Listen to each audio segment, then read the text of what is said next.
ఇట్లా అనేక కారణాల వల్ల స్టీల్ ప్లాంట్ చాలా దెబ్బతింది.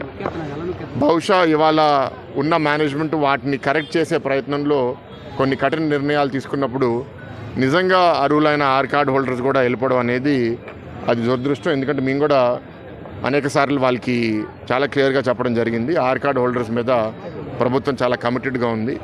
వాళ్ళందరినీ ఎవరైతే బాగా పనిచేస్తున్నారో వాళ్ళు పని చేయకపోతే మనం ఉంచమని మేము చెప్పలేము. వాళ్ళు కూడా ఏదైనా తప్పు చేస్తే వాళ్ళు తీసేసేయాలి, కానీ బాగా పనిచేసే వాళ్ళని మాత్రం ఆర్ కార్డ్ హోల్డర్స్ని మీరు కాపాడాలనేది మేము చెప్పడం జరిగింది. అంతేకాకుండా స్టీల్ ప్లాంట్ని లాభాల లోపల తీసుకెళ్ళాలి. డే 1 నుంచి ఇప్పటి నుంచే కాదండి, డబ్బులు వచ్చిన ఒక వారం లోపలే నేను కార్మిక నాయకులను కలిసినప్పుడు అప్పుడే వాళ్ళ మాటలు నాకు కొంచెం తేడా కనపడింది. ఏంటి అంటే నాకు కొంత అనిపించేది, ఈ పోరాటం వాళ్ళకి ఆగకూడదు, ఈ పోరాటం నడిస్తేనే వాళ్ళకి ఒక ఉనికి ఉంటుంది అనే ఒక ఆలోచనతో బహుశా కొందరు ఉన్నారేమో అనే ఒక అనుమానం కూడా నాకు అనిపిస్తుంది. ఎందుకంటే స్టీల్ ప్లాంట్ బాగుంటే మాకు అసలు ఇష్యూస్ ఏమీ మేము చేయలేము, మేము లబ్ధి పొందలేమని కొందరు ఆలోచిస్తున్నారేమో. కొందరు నన్ను వచ్చి కలిసేటప్పుడు కూడా నేను వాళ్ళకి చెప్పేవాడిని, మీరు వచ్చి కలిసి నాతో బాగా మాట్లాడుతున్నారు, బయటికి వెళ్ళి మళ్ళీ నన్నే తిడుతున్నారు, అట్లాంటి వాళ్ళైతే మీరు నా దగ్గర రామాకండి, మీరు ఇతర రాజకీయ నాయకుల దగ్గరికి మీరు వెళ్ళుంటారు, కానీ నేను అట్లాంటి రాజకీయ నాయకుడిని కాదు, నేను మీ మొహమ్మద్ ఏం మాడతాను, మీ వెనకాల కూడా మీ గురించి అదే మాడతాను, నాకేమి ఇక్కడ ఏమి ఆల్టరీ ఎజెండా లేదు అని కూడా వాళ్ళకి చెప్తాను. కదా నా దగ్గర రావడం కూడా ఇప్పుడు మానేశారు. ఎందుకంటే నేను వాళ్ళు చెప్పే ఆ మాటలు నా దగ్గరికి వచ్చి ఒక మాట మాట్లాడి బయటికి వెళ్ళి ఇట్లా అన్నారని దాన్ని వక్రీకరించడం అనేది నేను కూడా ఎంకరేజ్ చేయట్లేదు. ఈ సమస్య అనేది చాలా పెద్ద సమస్య అనేది ఒకసారి మనం కోరుకుంటే అది వెంటనే పోయే సమస్య కాదు. ఇంతమంది కార్మికులు ఈ గత సంవత్సరంగా చాలా కష్టపడి పనిచేయడం వల్లే ఇప్పుడు దాకా స్టీల్ ప్లాంట్ ఉత్పత్తి కూడా ఇంత పెరిగింది. సో చాలా కష్టపడి పనిచేస్తున్నారు అందరూ, వాళ్ళందరికీ మనం క్రెడిట్ ఇవ్వాలి. చాలామందికి అవగాహన కూడా ప్లాంట్ మీద ఒక ప్రేమ కూడా చాలా బాగుంది. సో వాళ్ళందరూ నిరుత్సాహపడాల్సిన అవసరం లేదు.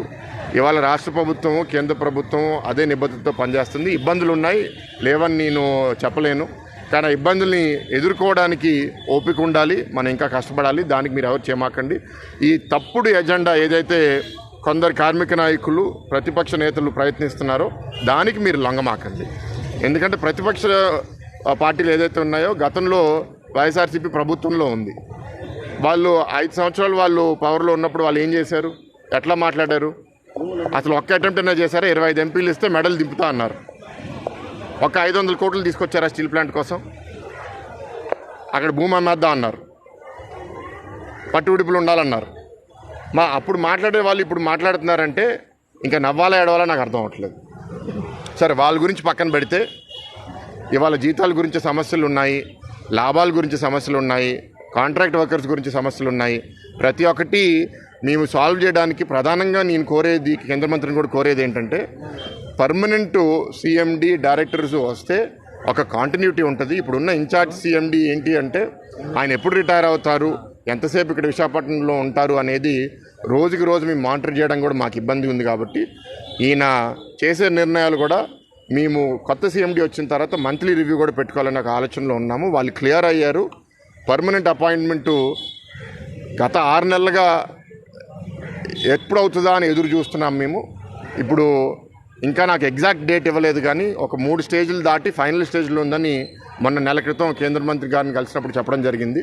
సో త్వరలో అవుతుందని నేను కోరుకుంటున్నాను.